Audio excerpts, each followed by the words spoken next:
और यह हमारी कब्र यहां पे बनेगी। तब कामयाबी हासिल की थी।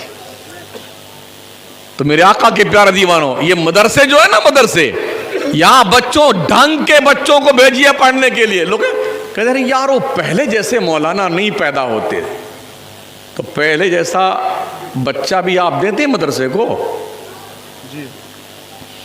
जब मां ने अब्दुल कादिर जिलानी को मदरसे के हवाले किया तो बगदाद की जामा मस्जिद पर खिताब फरमाते हुए इरशाद फरमाया, कदमी हाज़िही अला रक़बत लिकुल्लि वलील।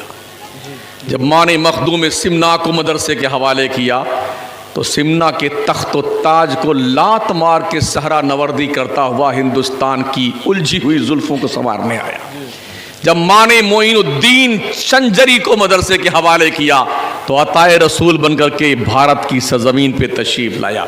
जब मां ने इमाम अहमद रजा को मदरसे के हवाले किया तो उस कलंदरे वक्त ने 107 इल्म व फन पर 1400 किताबें लिख डाली। ढंग के बच्चे तो दीजिए यार मदरसों को। जो मंद बुद्धि के बच्चे देते हैं ना, ये इन असातिज़ा का इतना करम और एहसान है कि जो बच्चा कहीं स्कूल में नहीं चला ना, ये 30 पारे उस मंद बुद्धि के दिल पर भी लिख देते हैं। इनकी मेहनत को दाद दीजिए मदरसिन की, कि जो बच्चा कहीं नहीं चलता है ना, वो मदरसे में चला लिया जाता है। और बड़ी मेहनत के साथ असातिज़ा बच्चों को तालीम और तरबियत से आरास्ता करते हैं।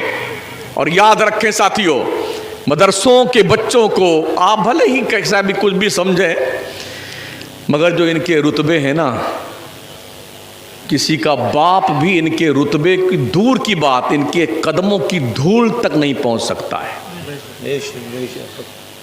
जिन बच्चों के पैरों तले फरिश्ते अपना पर बिछाते हों, उनका मकाम समझा आपने? जिन उलमा ने कुर्बानियाँ दी, अगर आलिम कब्रिस्तान के किनारे से गुजर जाए 40 दिन का अजाब अल्लाह उठा लेता कब्रिस्तान के ऊपर से। आलिम होना चाहिए जी। इसलिए दोस्तों, बुजुर्गों, साथियों, बच्चों को पढ़ाइए। महाराणा के सादात का फरमान है ना, आधी रोटी खाओ, बच्चों को पढ़ाओ। और हम ऐसा खाएंगे तोंद फुला फुला करके, बच्चे पढ़ रहे दूर की बात, इस गली में उस गली में लिए मोबाइल, पेशाब घर के पास, बाथरूम के पास, नाली के पास है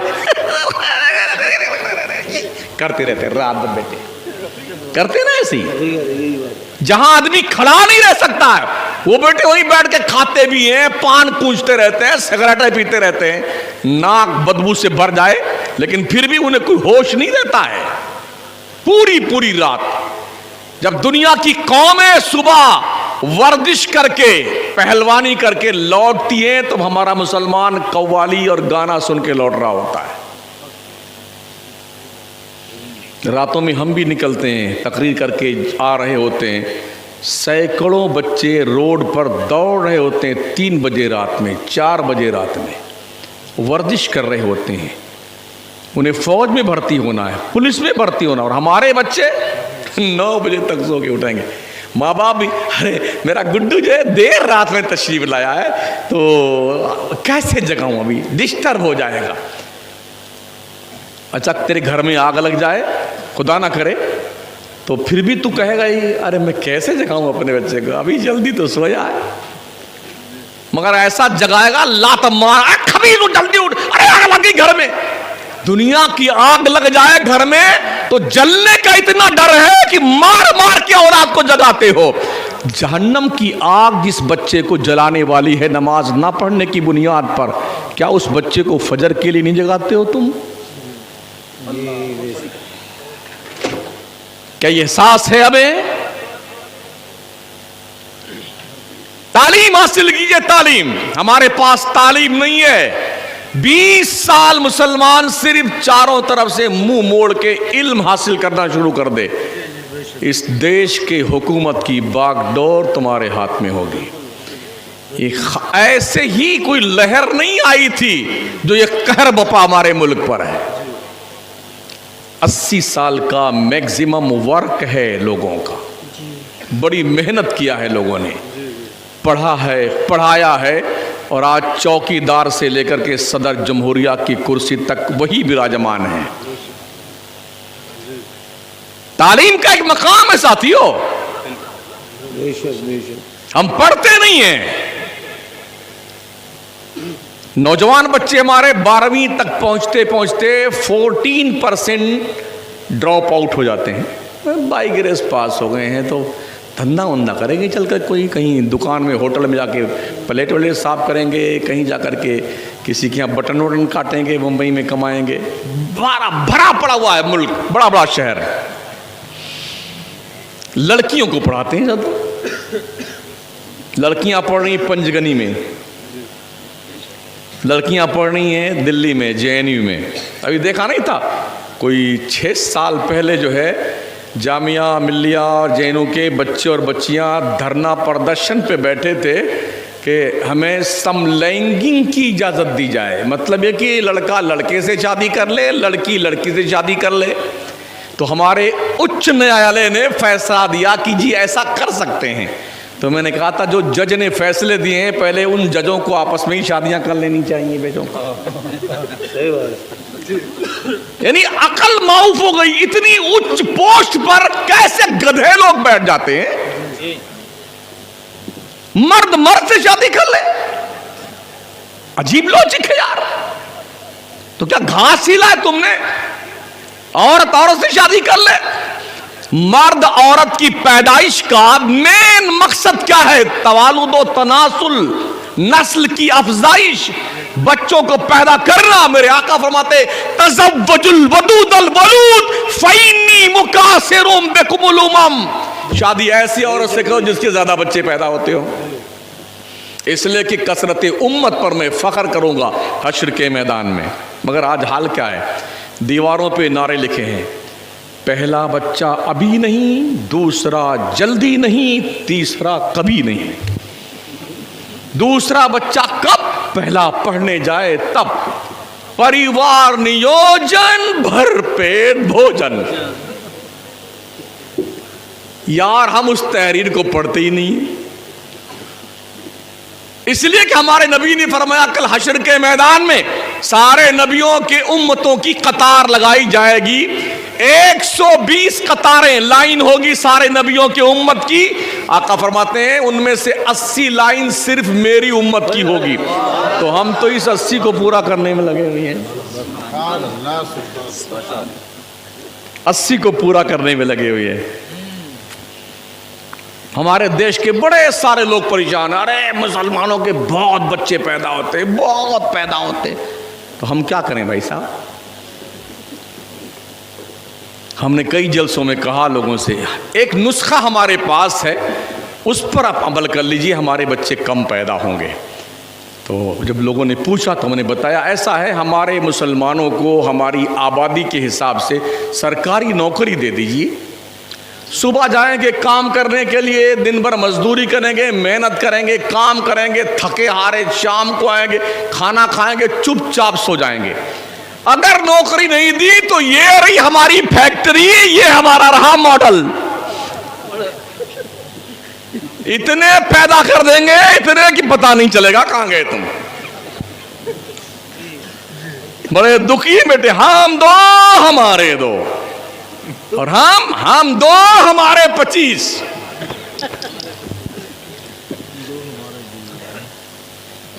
कुदरत की शान देखें यार, कितने अरबपति हैं, दुआ मांग मांग के थक गए। अल्लाह कोई एक लूली लंगड़ी लड़की ही दे दे, या अल्लाह कोई दे दे, कानी दे दे, या अल्लाह। अमेरिका, लंदन, कनाडा, बर्तानिया, जर्मनी इलाज करवा के थक गए और बस अब मरने वाले, कुछ नहीं दिया अल्लाह ने।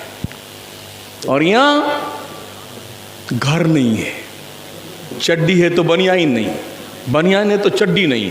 एक वहाँ पड़ा पे पे करता है, एक वहाँ में करता है। रोटी मिली तो चटनी नहीं, 15-20 घर रहने के लिए नहीं, और टिंकू पिंकू डबलू कबलू सब मौजूद करते हैं। अल्लाह क्या तेरी शान है। अल्लाह जिसे चाहता है जो देता है।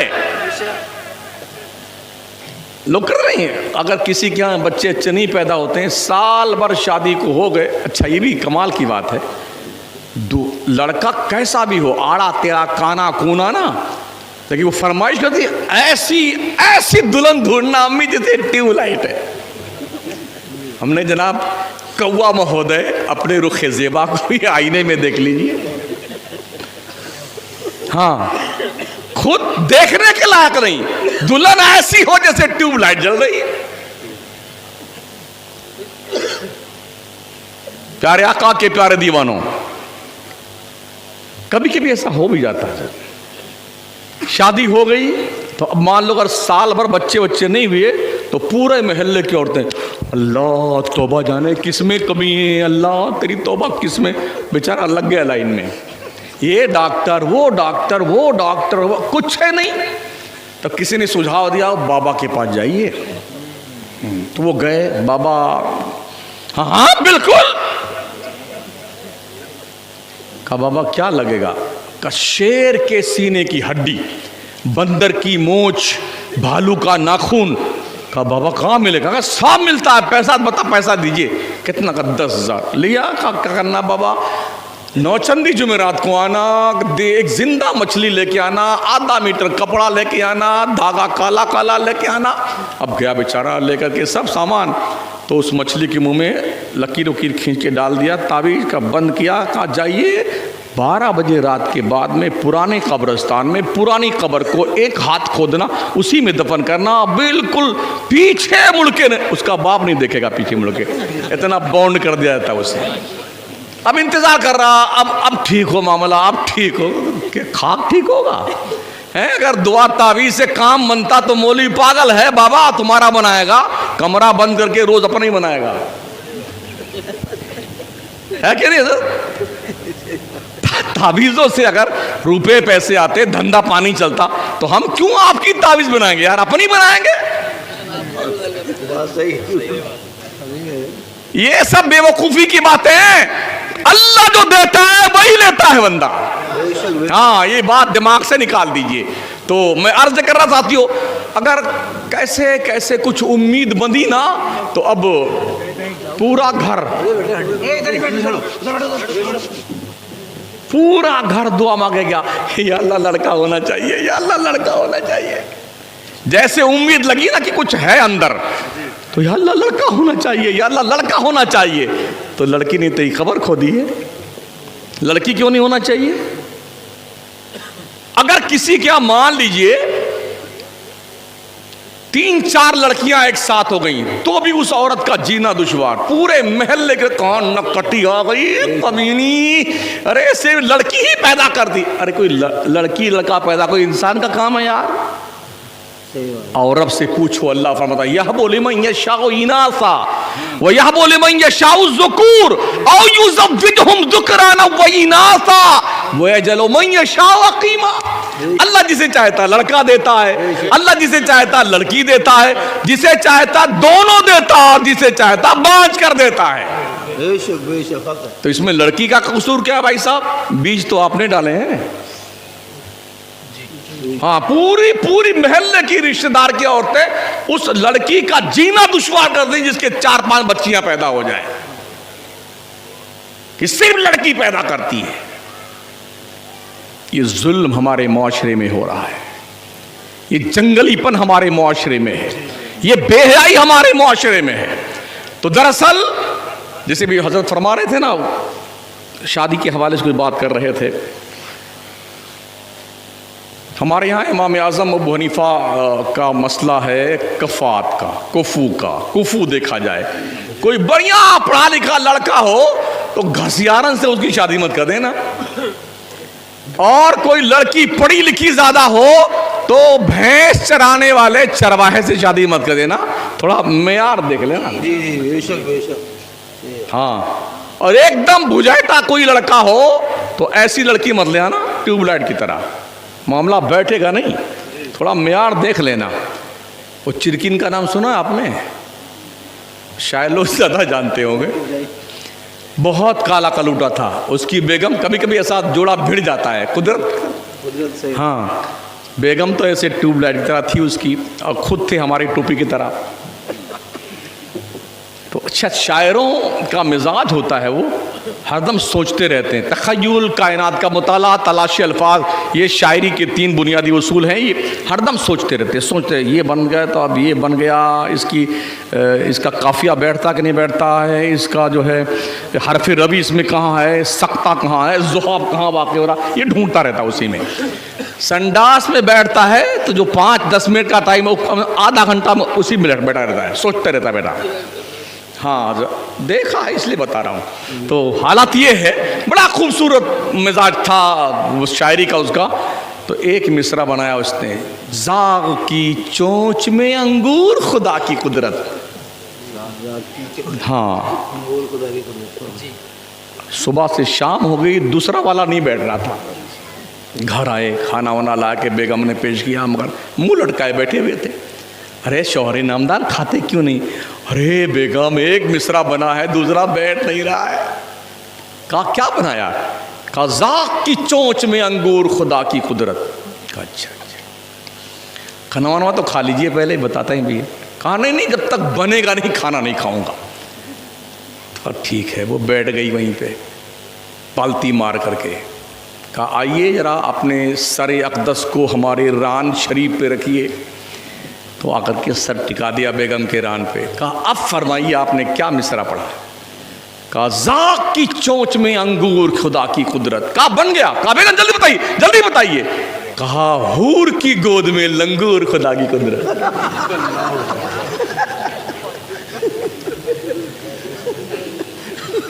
बन गया ना। कुफू का मसला बड़ी अहमियत का हामिल होता है। मेयार देखिए, मेयार हमारे यहां गड़बड़ी जो आज हो रही ना, लड़कियां पढ़ करके अपना कैरियर बनाने की धुन में पता नहीं क्या MSc, BSc, PSc क्या क्या करती रहती हैं। अब वहां पहुंचने के बाद उनके मेयार का कोई दूल्हा नहीं मिलता मुसलमानों में, तो अपना लेवल देखती हैं। दीनी शऊर तो होता नहीं है। हमने अपने बच्चियों को दीन पढ़ाया नहीं है। पढ़ पई जैसे बच्चियां थोड़ा शऊर की मंजिल पे पहुंची ना, बस कॉन्वेंट में, स्कूल में twinkle twinkle little star how are wonder what you are, तो पूरा घर पकड़ा। अरे क्या मेरी गुड़िया अंग्रेजी में पोइम पढ़ रही है, ये हो रहा। तो वो लड़कियां जिनको हमने दीन नहीं सिखाए, अभी हमारे पास एक वीडियो परसों आई है अपने इसी मुल्क की, बड़ी अच्छी पढ़ी लिखी, बाप ने बड़ी कुर्बानियां दे के घर वर बेच के बच्ची को पढ़ाया, हाई लेवल की तालीम दिलाई। अब उसने भाग करके शादी कर ली किसी। वो गया पुलिस स्टेशन में कंप्लेन लिखाया, उसके घर गया, रो रो के अपनी बेटी से हाथ जोड़ के मना रहा है, मानने को तैयार नहीं। बोलिए, जिस बाप ने, जिस माँ ने बड़े लाडो प्यार से अपनी बच्ची को परवरिश किया है और जिंदगी में कभी किसी चीज की कमी ना होने दी, दीनी शऊर ना होने की बुनियाद पर उसे इस बात का एहसास ना रहा, मेरा उठने वाला कदम, इसका रिएक्शन क्या होगा हमारी मिल्लत के लिए। इसलिए तालीम घर से शुरू कीजिए। तो यहां मामला बिगड़ता है, इन्हें पता नहीं होता है। तो भाग की शादियां कर लेती ना, तो 6 महीना तो खैरियत से गुजरते हैं, उसके बाद वो दोस्तों पे परोस दी जाती हैं। तैयार नहीं होती हैं तो मार करके, गला काट करके नाली और झाड़ी में फेंक दी जाती हैं।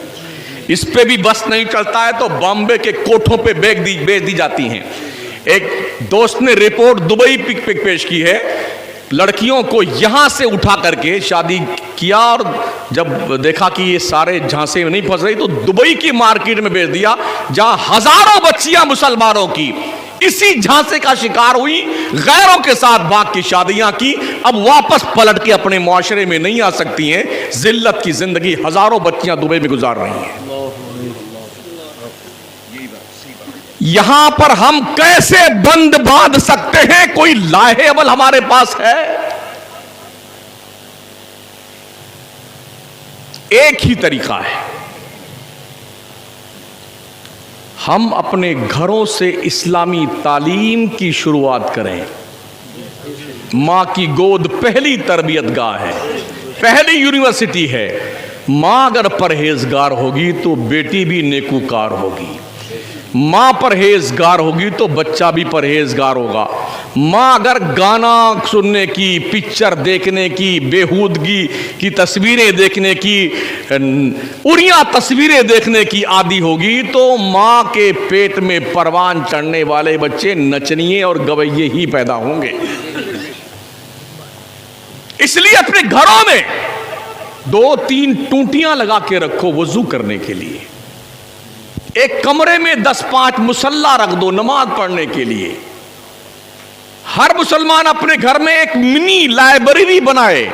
150 किताबें अहले सुन्नत वल जमात की दीनियात के अकायद के हवाले से मौजूद हों। जब सुबह आपका बच्चा, आपकी बच्ची आंख खोले, 2 साल, 3 साल, 4 साल के बच्चे बच्चियां, तो माँ तिलावत कर रही हो, भाई वजू कर रहा हो, बहन सजदे में गिरी हुई हो और बाप खुदा की दहलीज़े करम पे रो रो के दुआएं मांग रहा हो। इस घर में परवान चढ़ने वाले वो बच्चे यकीनन दीन मुस्तफा से कभी भी अलग नहीं जा सकते हैं। ये शऊर हमने बेदार करने की जरूरत है, होश के नाखून लेने की जरूरत है। अगर हमने इस तर्ज़े जिंदगी को नहीं अपनाया तो बढ़ती हुई इस बुराई को हम रोक नहीं सकते हैं। साथियों, आप ये सोचते हैं कि कॉलेज और यूनिवर्सिटी में आपके बच्चों को दीन सिखाया जाएगा? ये कॉलेज और यूनिवर्सिटीज बनाए ही इसीलिए गए कि दीन से बेदीन बनाया जाए, इसीलिए बनाए गए। जितने भी कॉलेज है ना, जामिया मिल्लिया हो, जेएनयू हो, मुस्लिम यूनिवर्सिटी हो, हमदर्द यूनिवर्सिटी हो, कोई भी हो, पहली बात तो सुन्नियों में से इक्का दुक्का लेक्चरर हैं। ख्वाजा मोइनुद्दीन चिश्ती यूनिवर्सिटी लखनऊ में इक्का दुक्का। बकिया जो मुस्लिम के नाम पर लेक्चरर प्रोफेसर है ना, सलाही, फलाही, इस्लाही, नदवी, मज़ाहरी, कासमी, सल्फी, हमारा कोई नहीं। तो एक तरफ से ये डकैती करते हैं और दूसरी तरफ से हमारे एक दोस्त ने जो यूनिवर्सिटी में पढ़ने गए थे, अभी मुलाकात हुई नागपुर के जलसे में, जश्न 7 साला था सरकार ताजुल औलिया का। उन्होंने फरमाया, हज़रत जब हम पहली बार स्कूल में गए तो एक जो लेक्चरर साहिबा दीनियात की थी वो नॉन मुस्लिम कम्युनिटी की थी, और अरबी में जब उन्होंने पूरी घंटी में स्पीच दिया, मैं महवे हैरत था कि इसने इंग्लिश अरबी कहां सीखी है। 10-12 साल तक पढ़ने के बाद भी मौलाना की तादाद जो बढ़ रही है हमारे यहां, ऐसे उलमा शायद कुछ % मिले जिन्हें अरबी पे उबूर हो। 10-12 साल पढ़ने के बाद गैरों ने हमारी तहजीब छीन ली, हमारी तालीम छीन ली। हमारे बच्चों को पढ़ाने के लिए दीनियात, अगर कोई निकाहत के बजाय सीता आती हैं तो हमको दीन सिखाएंगी, वो क्या तवक्को आपकी है?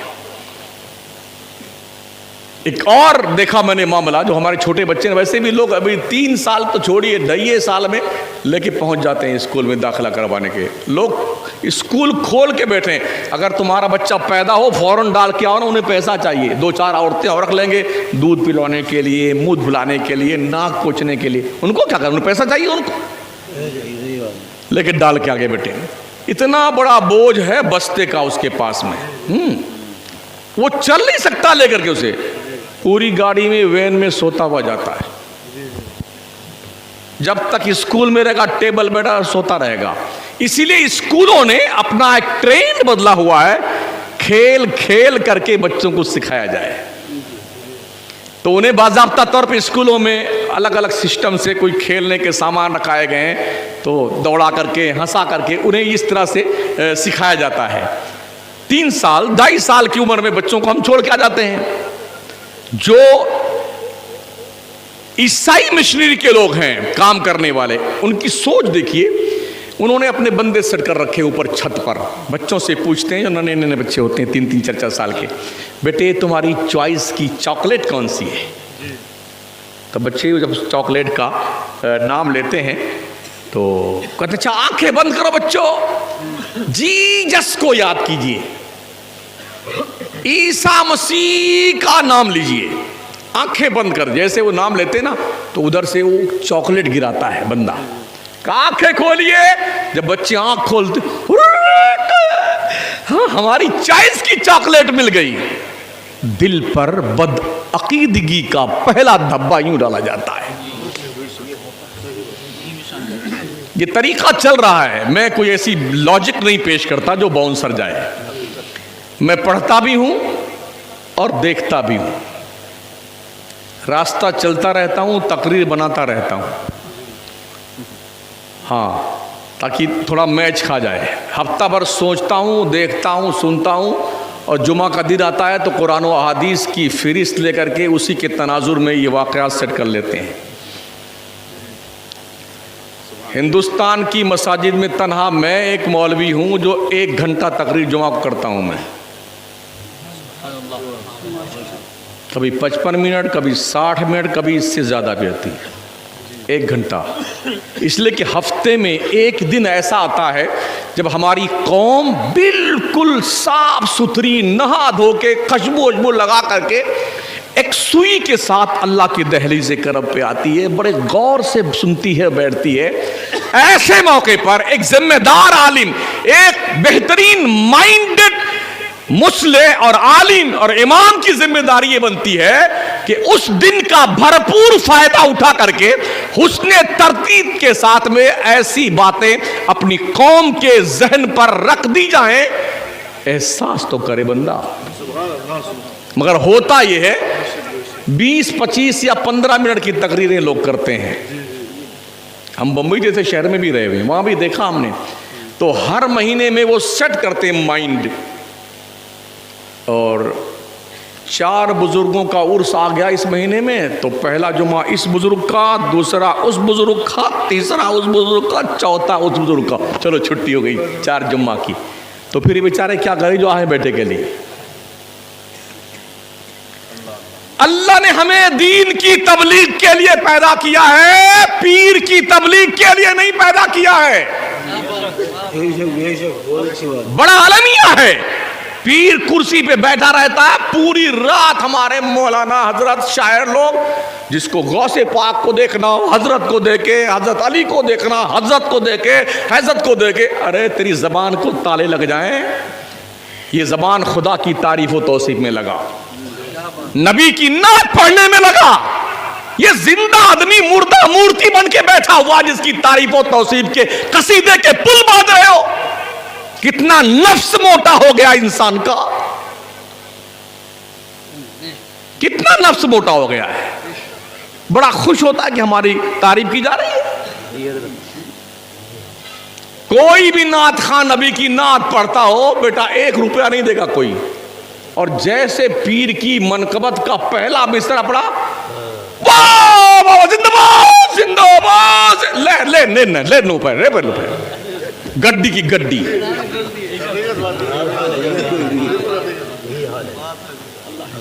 हमदे इलाही कहां गई, नाते मुस्तफा कहां गई?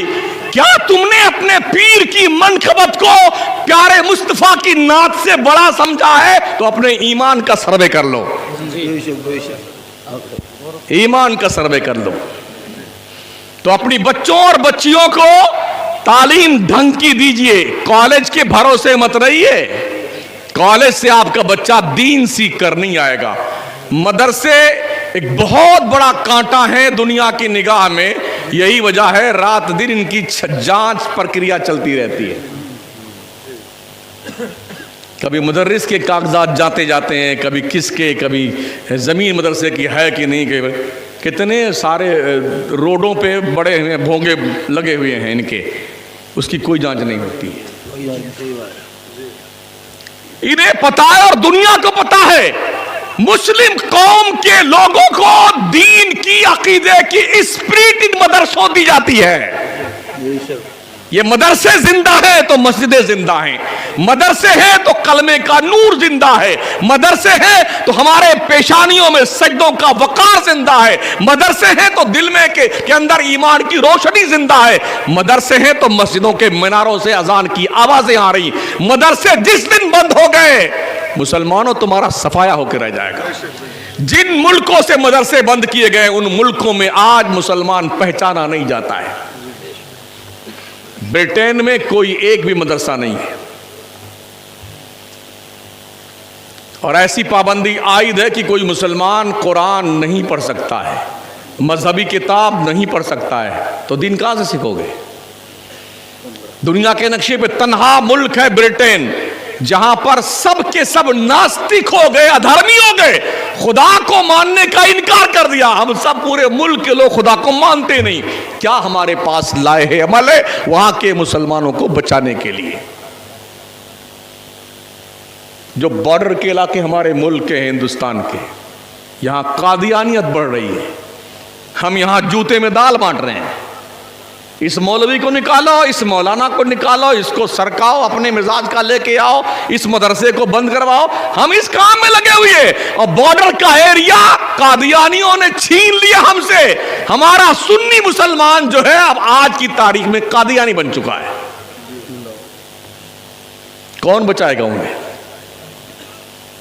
हैदराबाद के इलाके में जाइए, आज की तारीख में औरंगाबाद, पूना का ये पूरा इलाका, ये पूरी बेल्ट जो है ना, एक कुत्ते ने वहां नबूवत का दावा किया, शकील कुरैशी नाम करके। लोग उसका कलमा पढ़ रहे हैं। गौहर शाही एक कुत्ता पैदा हुआ पाकिस्तान में, उसने नबी होने का दावा किया।